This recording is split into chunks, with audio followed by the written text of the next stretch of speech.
not in the world, nor in peace.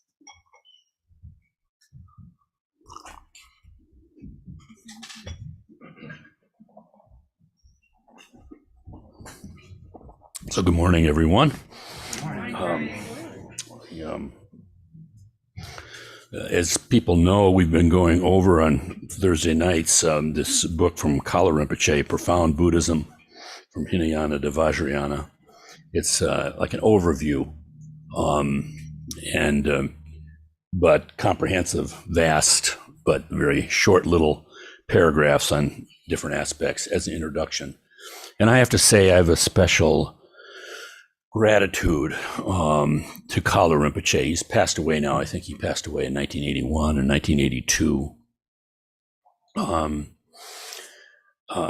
Gretchen and I were practicing Western Buddhism for, some 15, 16, 17 years, and actually a little bit before that. And then suddenly found ourselves sort of thrown into what's loosely called Tibetan Buddhism. And it was hearing a tape from Kala Rinpoche that suddenly I understood what I had gone through, what I had experienced in those previous 16 years. And it was so striking to have, this is the great advantage of the Dharma. Every being wants happiness. Every single one, even those insects, they're looking for it in their own way. The greatness of the Dharma is that the Buddha started out his teachings, 42, 45 years of teachings. He initially hesitated to teach because the truth is subtle and people screw it up, basically. the forces of delusion are very, very great. So he saw through all of that and didn't want to use truth to confuse people, so to speak. I mean, it's paradoxical. But he did. It's said that he was encouraged by the great gods of ancient India who said, no, there are those who will benefit, so you must. And so he did consistently, 42, 45 years, whatever it was. But this teaching, this first teaching that he gave, that life, but this means unenlightened life, is inherently dissatisfactory. That teaching in itself is so beneficial because there's so much energetic striving in the world, trying to sort of make the world perfect or make ourselves perfect, not realizing this inherent incompatibility with our clinging ego and happiness. They're diametrically opposed. So right away, you got your foot in the door, so to speak. And then the other thing, the greatness of the Dharma, is that it continuously developed itself in teachings for some 1,500 years. From within, they were developing their own teachings. Now, this is in contradistinction to, say, Christianity, which, eventually in the 12th century in Europe had this blending of Aristotle, basically, and Jesus, and of course also the Old Testament, the Jewish traditions there too. So all of these disparate kind of traditions came together in a certain kind of presentation. And there was great work that was done, especially in these, they started the European Union. I can't remember the one that was in Italy, Bologna, I think. And then very soon after that, amazingly, Lima, Peru. This is how powerful this was and transformative. But nonetheless, the Buddhists developed their teachings from within, developing from this original insight of the Buddha. And this is extremely valuable for us. Why? Because of method. Everybody wants to be happy. Everybody strives for happiness. And yet, we seem to be disappointed. The Buddha said it's only because we're lacking the method, the skillful methods by which that can be accomplished. So it's this tragedy again and again and again of someone wanting to be happy, but not really knowing how to do that, and not even knowing that they don't know how to do that. We have this amazing capacity as human beings, our pride, this arrogance that we have, that, I know. I can't remember, the Tibetans apparently have something like 12 different words for pride. So we're a little bit poor in English as far as the meaning there. We have pride. Is it good? Is it bad? It's both. We get kind of confused on this. But the Tibetans are more clear on that. The basic word for pride they have, I think, is kind of like a regal thinking, thinking that my view is above everyone else's. And they did make this distinguishment of what's called Vajra pride, which is the proper pride. The pride in our Buddha nature, the pride in that the virtues are real. They're not just some sort of delusionary thing or something that we're attached to, something more profound, more skillful. But nonetheless, when I heard Kala Rinpoche's teaching, and he just completely pointed out what my experience had been. So for the first time, I kind of understood it in a way that you can have confidence. And this is the greatness, because we not only need that aspiration for our own happiness, but we also need how. You can see the joy, say, that some tennis champion has upon winning Wimbledon last week. But how do you do that? Well, you got to play tennis. You got to learn. You got to practice. You got to develop yourself. You need to find a coach, people with experience, tell you, hold the racket this way. Don't hold it this way. All sorts of, a whole world of expertise and that. And so we live in this paradoxical state because the Buddha saw that we so easily sort of get things wrong because this ego clinging. We think the way to our happiness is through our own ego grasping. We're going to push away the stuff that's threatening, and we're going to grab onto the stuff that's going to make our ego bigger. This is our natural, we're wired this way. It's evolutionary, it's biologic. It's not something like Lama Tarchin said once, it's not like, you just can't take our bad habits out the door like the trash and then they're gone. They are wired into us. He told a story once, for whatever crazy reason, I was once on his board of directors. I should say, Lama Tarchin, yesterday was the 10th anniversary of his passing. Truly a wonderful teacher.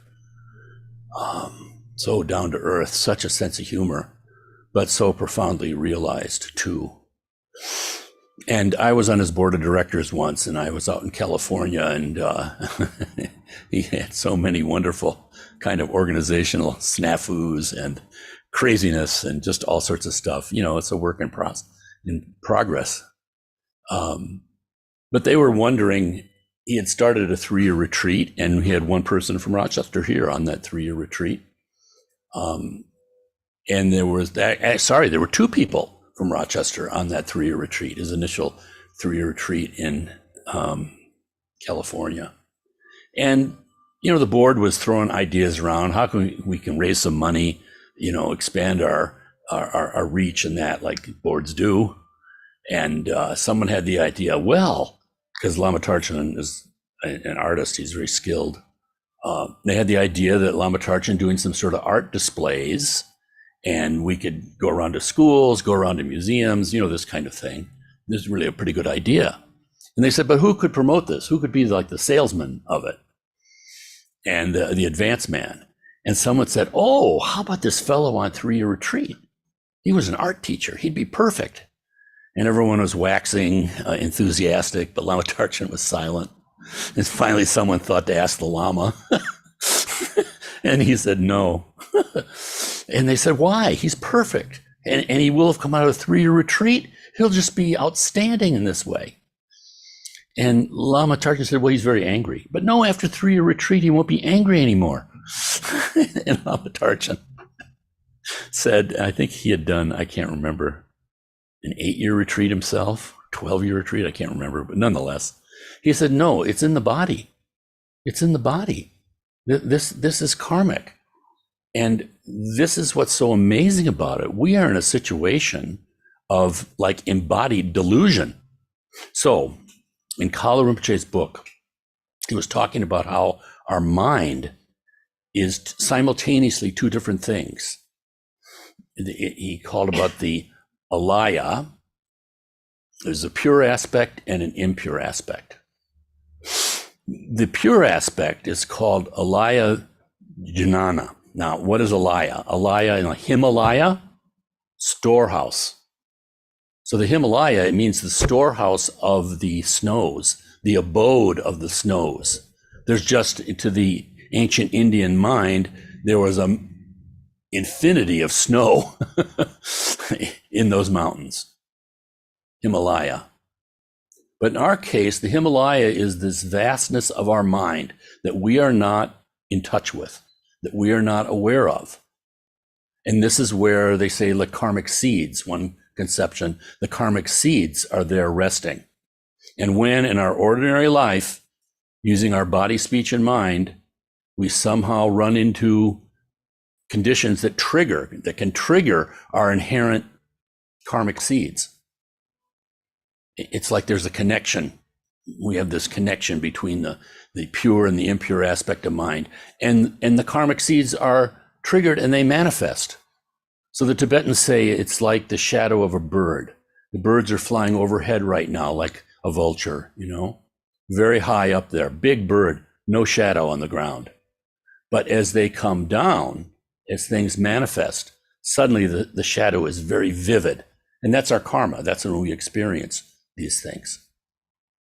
So there's that consciousness that we have, this completely vast potentiality.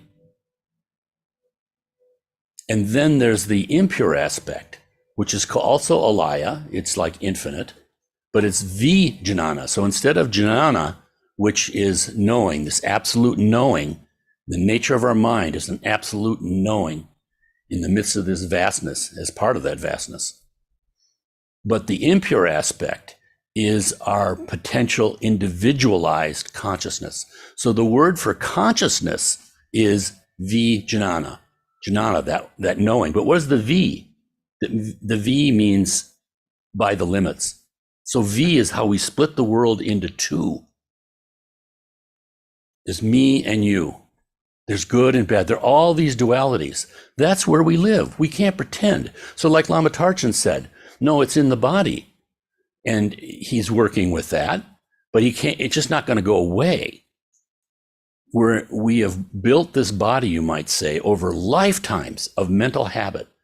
And our mind is creating this situation. So that's extremely profound teaching, but, and often hard to accept or understand, but at the same time, it is the key. Because our mind has done this, our mind can see through the falsity. It's like the Tibetans always say, it's like the clouds over the sun. The clouds are nothing compared to the sun. And yet we're in a situation that all I see is clouds. On a nice sunny day, I'll look at that beautiful cloud, but on a gloomy day, I'm completely depressed. I don't see any sun at all. But we all know that the sun is more fundamental, you might say. The sun is real. The sun is more powerful. And this is the greatness of the Dharma. This is what gives us a tremendous kind of confidence and faith. It's not blind faith. But when you realize whatever kind of torment you're having mentally, you know that, like Guru Rinpoche's mantra, that's the sun. That is more powerful. Guru Rinpoche conquered all of the demons of Tibet. That's what these things mean, that our true nature, our inherent awareness, the qualities of that inherent awareness, which are vast loving kindness and vast compassion. It's such compassion, and we can't really even call it compassion. Those are real. Those are more powerful than the demons and the negative thoughts that are assaulting us. The thing is that it comes up so one after another that it seems real. Again, it's like a movie. Of course, I'm in the wrong century now, but used to be movies were just these individual still frames, right? But because they're with a light source, and they're moving one after another, it gives the illusion of moving, gives the illusion of three-dimensional stuff happening. It's real. It appears real to us, so much so that we sit in a movie theater, we're completely moved. We're horrified, we're angry, we're laughing, we're moved to tears because it has that real quality. But of course, we know it's real in a sense, yes, but it's empty of absolute meaning, absolute reality, so to speak, absolute existence. This is the great teachings of emptiness. When you start to see things as they are, you enjoy it more. This is not a killing of happiness. It's the opposite.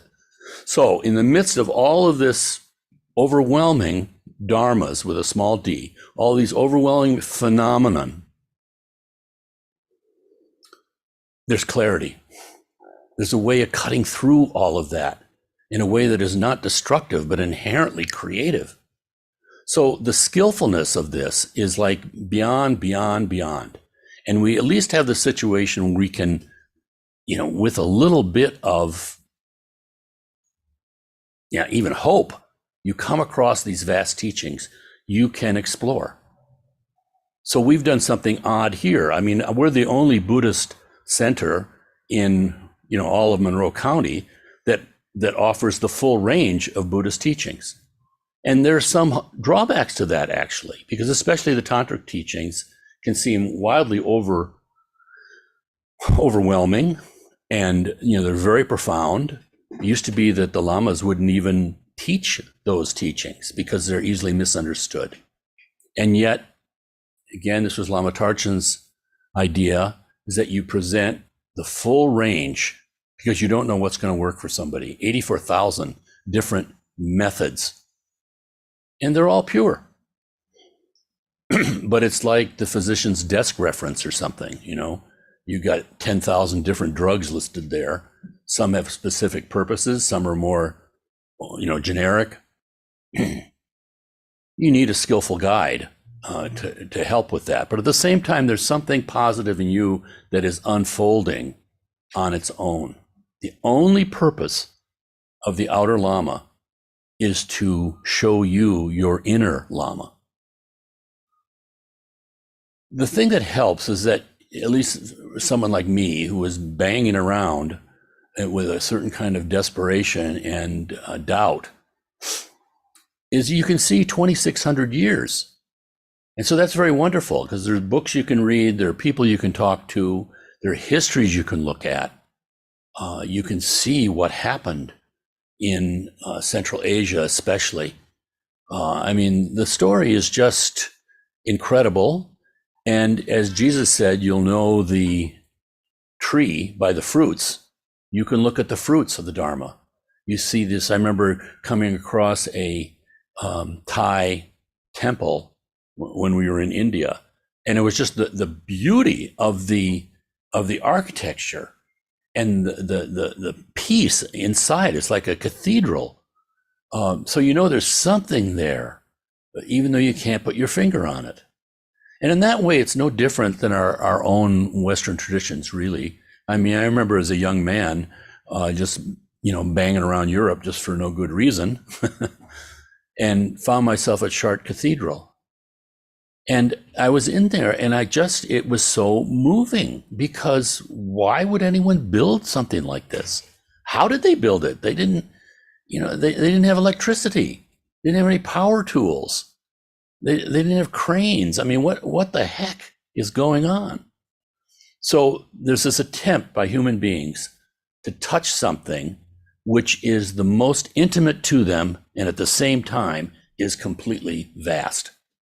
And is something that they cannot possess, and yet they are. Dharma is the way to uncover this. Dharma is the way to discover it. And this is a tremendously important thing because it permeates every moment, our mind. You see the struggle that's going on, especially in the West, because we've cut ourselves off from our own roots.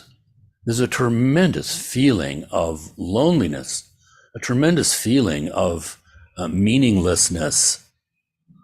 I came across yesterday, some of you might know this modern author. I think he too passed away in the 1980s. There have been some movies made of some of his novels. For instance, Blade Runner. I've never seen Blade Runner, but I guess it's some sort of dystopian thing with Mel Gibson driving around in big machines and blowing people up. Pardon? Harrison Ford. Harrison Ford.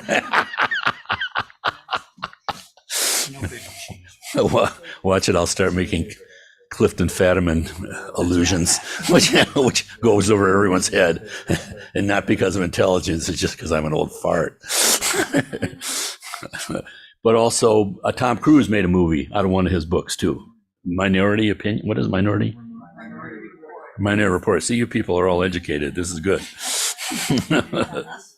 So he had some sort of mystical experience in 1974.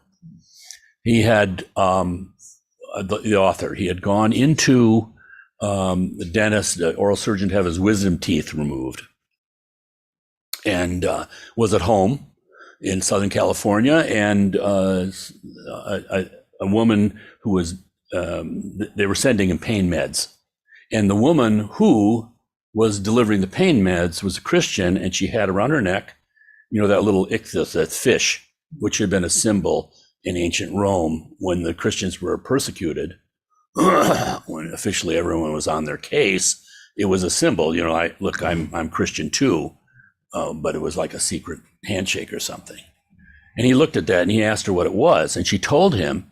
And as she stood there, suddenly the room transformed for him, and it became ancient Rome. And at the same time, he realized that he had been like his sister, or she had been his sister in a previous lifetime, and that they were both Christians. But he had this overwhelming sense of joy because although the Romans thought that Jesus was dead, they knew that he was coming back. But what the experience was especially this incredible joy. So he ended up writing out of that, not in an academic kind of explanatory way, but had, various kinds of visions and things, not necessarily related to that theme even. So I came across something that he wrote. Let me see if I can find it here for you.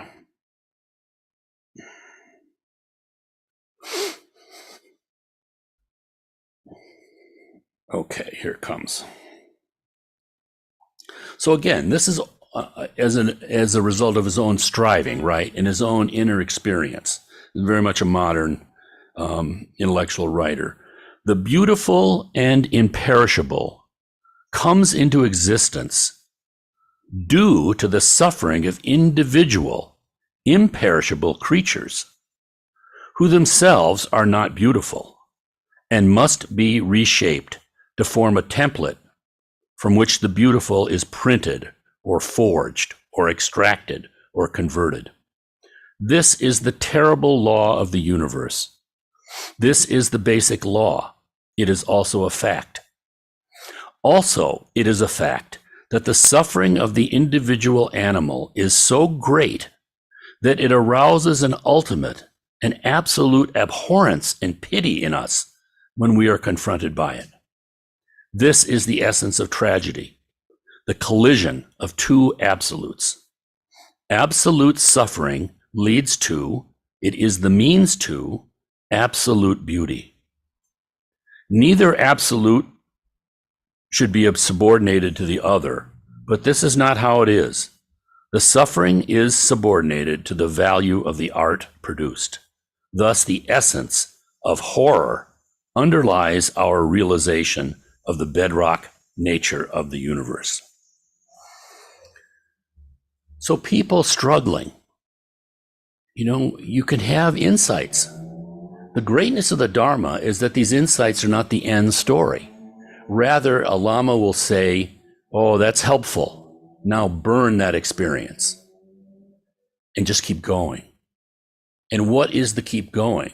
The keep going is the practice of our pure mind, which is mixed up with our impure mind. And the challenge is that impure mind is something we like to think of as pure. The pure mind is the potentiality of individualized consciousness. We cling to ourselves in an attempt to be free. But again, it's upside down. Even in the midst of that, the Tantra recognizes that even that experience of great anger, experience of great desire, experience of great pride, experience of great clinging, that the pure nature is in that. And so we can even use those manifestations, not in a selfish way, but in a way that is vast. So this story told by Dzongkhar Khyentse, Dilgo Khyentse Rinpoche, another great Lama who's sadly passed away. He says, to understand the gradual nature of the Buddhist path, and yet the power of it at different stages, depending where you're at in a moment or in your life, whatever. But it's like the individual liberation path, where our motivation is to not harm, and our motivation is to gain our own happiness. It's like you're walking through. He says there's you're walking through, walking through a monk walking through a forest of poisonous trees, and those poisonous trees are giving poisonous fruit. And the practice now is to chop down those poisonous trees, because then there can be no poisonous fruit if you chop down the poisonous trees. And it's chopped down with an axe. The axe is very heavy. What is that? That's the concentrative power of our mind. That is shamatha, shine, calm abiding.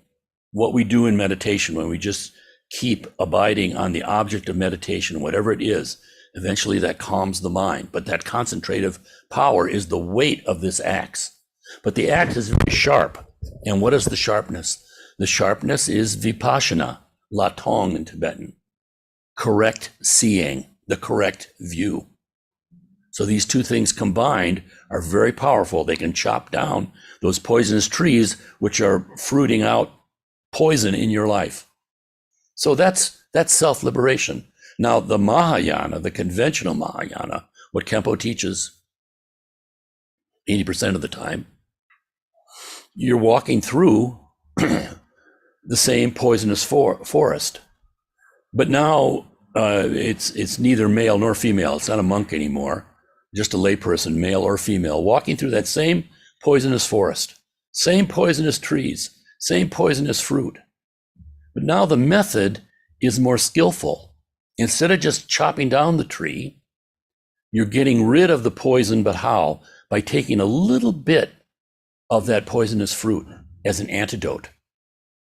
So it's like, homeopathy or something, or what are other things that you do where you take a little bit of the poison and it works as an antidote, creates antibodies that allows you to fight the bigger dis-ease.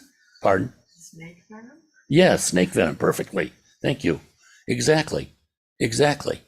So now this practice has the power to take you all the way to Buddhahood, not just your own happiness, but the liberation of all. I mean, it's mind-boggling to think about it. But male, female doesn't make any difference. Now, then he said there's the unconventional Mahayana, called the Tantra, the Vajrayana, the Mantrayana, the Diamond Path. And now, walking through that same poisonous forest, but it's a woman. So the teachings of the Vajrayana are that male, female, in one way, that makes no difference. Everybody can come to awakening. But for whatever reason, females are in our human state a little bit more better suited for the practice of the Vajrayana. It's said that in the classical formulation, right and left, that female, the left is wisdom and left is female.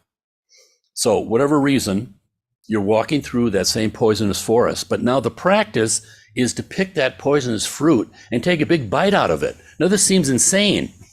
This seems insane to Buddhists in different traditions even. But it's because it recognizes that our mind is this mix of pure and impure. And because the pure is always there, And the impure is like, again, is like the clouds over the sun. The impure can go away. The pure doesn't. The pure doesn't. Beyond birth and death. So all of this is especially beneficial to us. And although we don't know, if you're like me anyway, I was totally ignorant of these teachings. I was just looking for some sort of answers to a world that seemed very scary. You know, we're all going to die. That seemed like the worst kind of thing I could think of. But clearly suicide's not an answer to that. If you're terrified of death, you can't commit suicide. That's a catch-22. This feeling of being trapped. Now, that's an existential kind of way, but we run into this all the time in our life or relationships or jobs or whatever. This feeling of being sort of fundamentally trapped. How do you get out of this? And actually, there's wisdom in that because you're seeing the first noble truth. You're seeing in a way, in our ordinary way, our worldly way, we are trapped. My parents used to get Time magazine when I was a kid, and I used to read it every week. And I noticed something at one point that they would have somebody on the picture in the cover, you know, and they would often have like some, you know, sort of corporate superstar that was forming some big company. Like at one time there were all these, what are they called, mergers going on, and you know they put different companies together, and so you know the biggest product of General Electric became finance, not making refrigerators anymore. And they put these people on the, you know. But what I noticed as a kid, well, a teenager, they'd have a picture like this. Here's this big idol that we're supposed to be saying, how wonderful! I want to be exactly like him. Let's make him a senator or something because he's just so smart.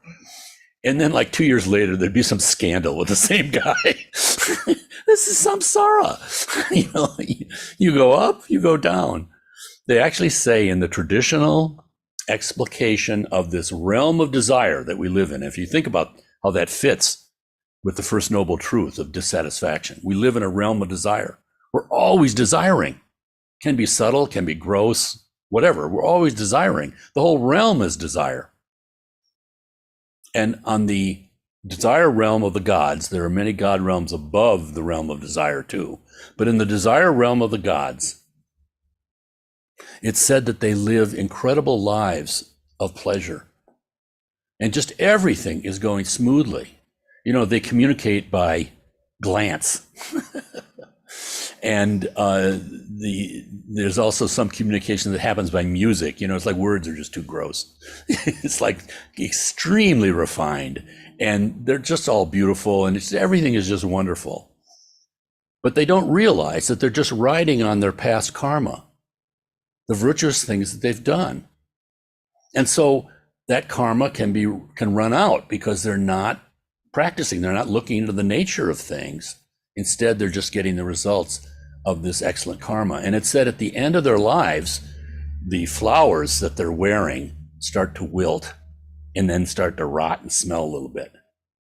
And it said that their bodies start to perspire and smell. And the other gods are completely grossed out by this. You can imagine the contrast, and stay away from them. So they experience, you know, the loneliness of being completely excluded. And it said also because of their high development, in a worldly sense, they're able to see where their next rebirth will be. And of course, it's lower. And in comparison, it's said that that insight is the sharpest suffering in the realm of desire. So you go from the highest state to anything lower, but the disappointment and the betrayal, we can all imagine it. So, as opposed to that, we are in the human situation, which the Buddha said is the most advantageous platform from which to realize the true nature.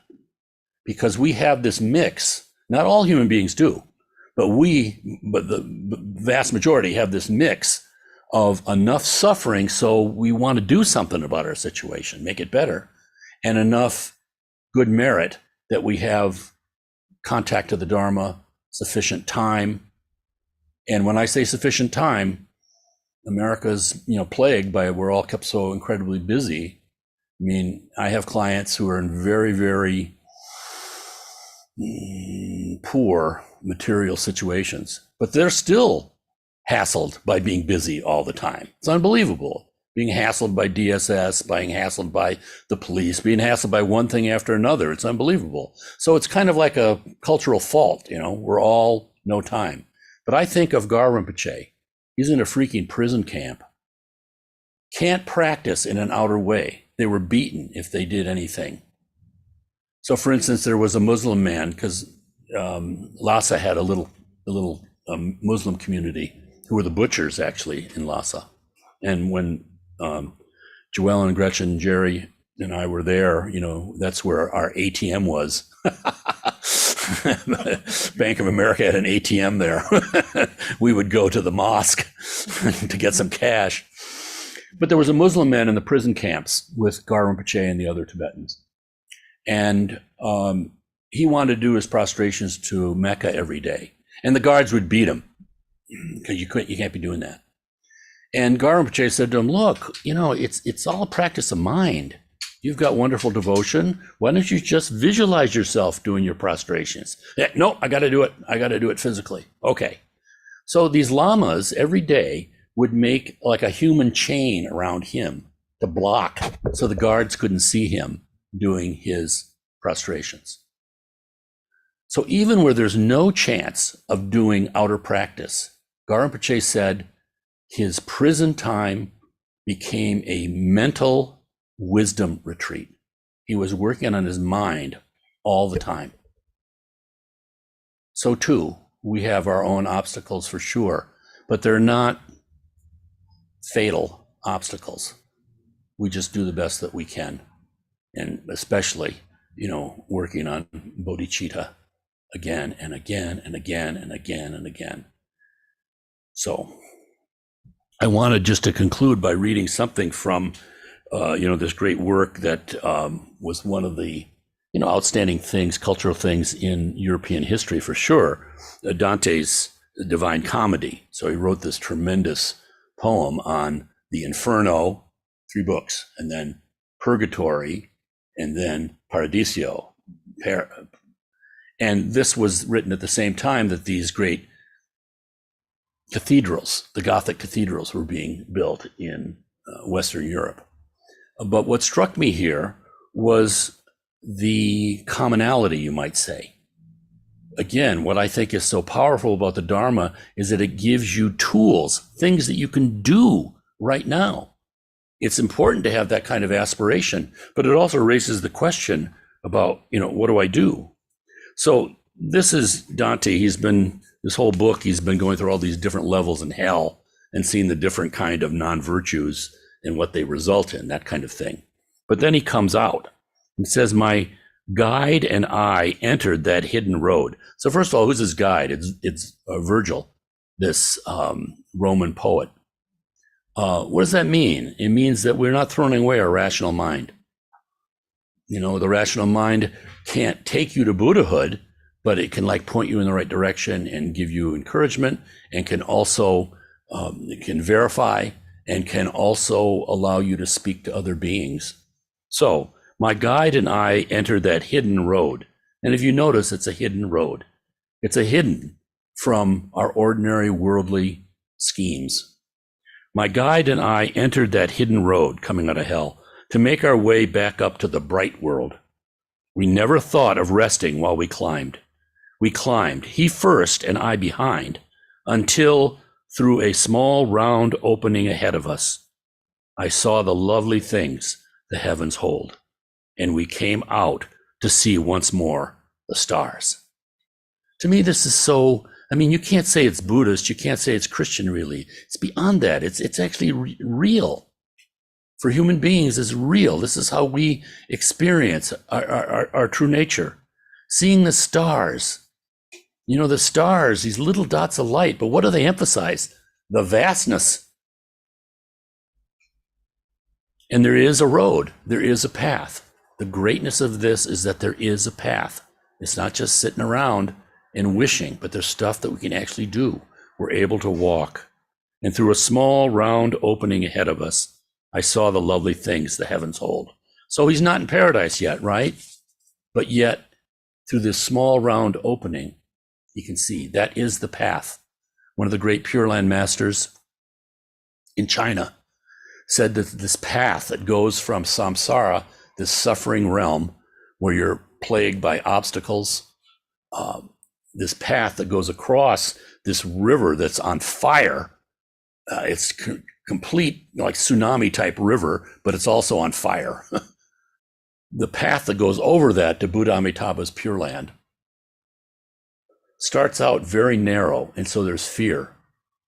And you're on this path, but you've got Amitabha ahead of you saying, no, just keep coming.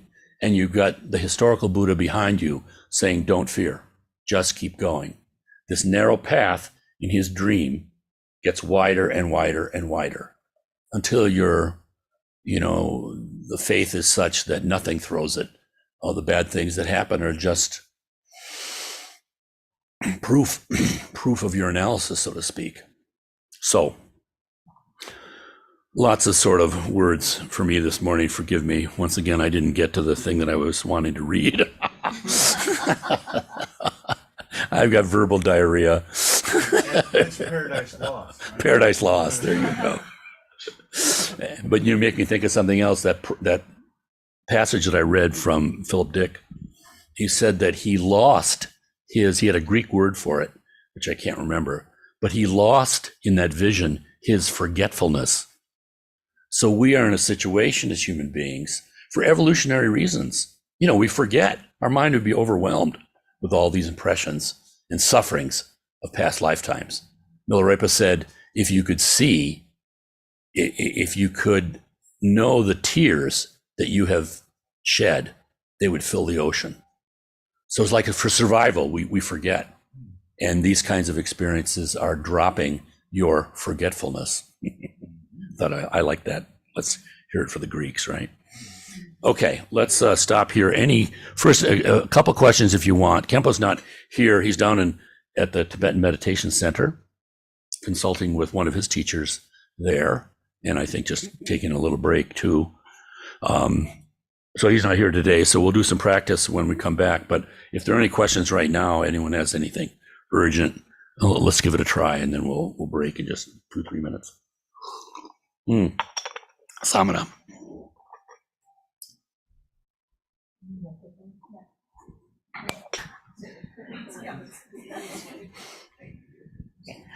So as far as this, that God realm where, they have the merit that leads them to the God realm, but then they have this awful fall, which is great suffering. I guess I'm curious, why does their merit lead them to that realm versus a human realm where they may, become more enlightened or become, have great practices because they had all that merit? Did they have vanity about their merit, or what would catapult one from gaining merit to go to that realm, which is really not a very appealing realm to go to if that's what it's leading to next? The teaching is that they go there out of ignorance of their true nature. So they're doing tremendous, especially generosity in a lifetime. They may not be doing it for the motive. I mean, bodhicitta, again, is the motive for the benefit of others. So they're doing it just for themselves. They want to have their name on the university or whatever, but they're just doing tremendous giving, but for limited realms, limited motivation. So they benefit a lot of people, but they haven't sort of connected their mind with those people. Yeah. Bingo.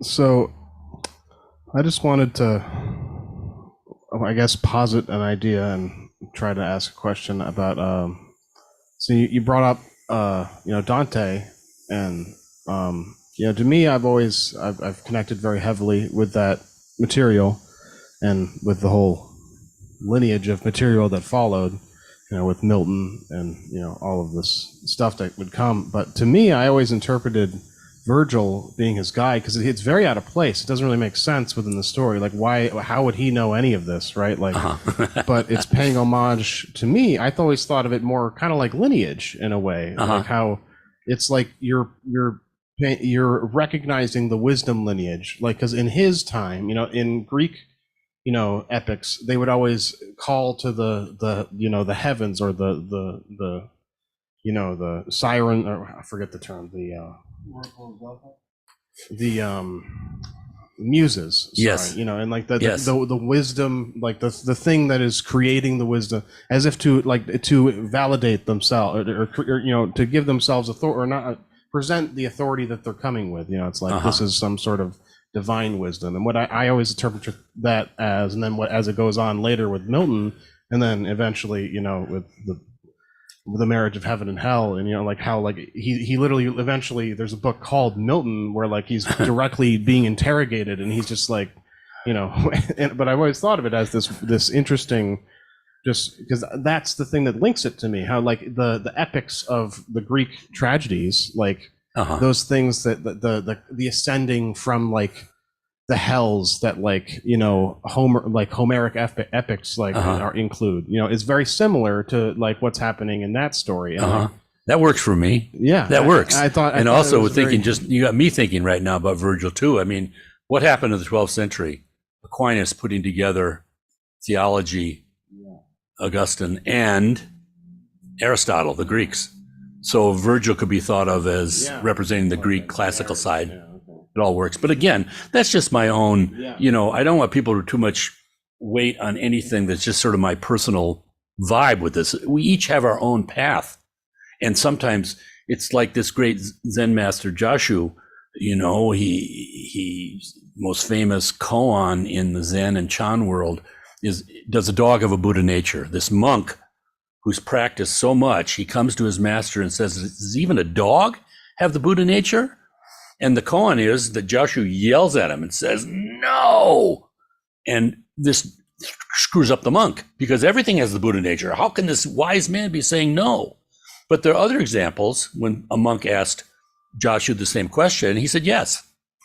So we're in a dualistic situation of yes and no. And what I'm saying is each one of us has our own kind of flavor of our own path.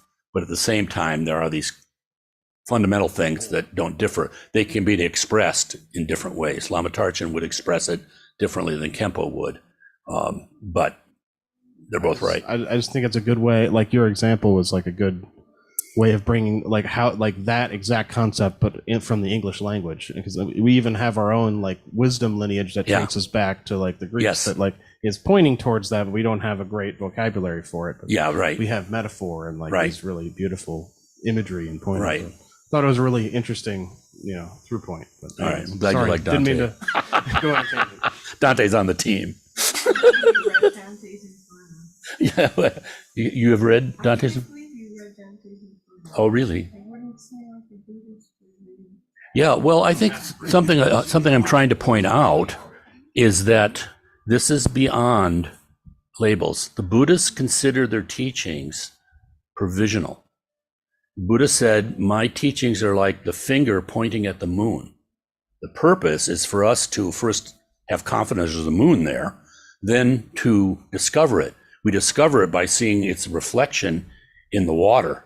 We calm our mind, the waves calm down, you see the reflection. Looks perfect, but it's not the moon, but we're on the way. We're on the way to actually experiencing the moon. But he says, don't confuse the finger with the moon. And that's unfortunately why the Buddha hesitated to teach, because people get in a fight over one finger pointing at the moon or two fingers pointing at the moon or what phase the moon is in, and we're lost immediately. Our conceptual mind's gone. So yeah, you can take wisdom anywhere. Yeah, Rogo, and then we'll stop and have a break. Yeah, I just wanted to say that I've had numerous very good teachers say that a great way to actually, put what the Buddhists talk about hell in English language is to read Dante's Inferno, and because it's so close, you might as well take it as what the Buddha said. Oh. Yes. Okay, let's take our break. We'll ring a bell and come back and do some practice. Hell is mine.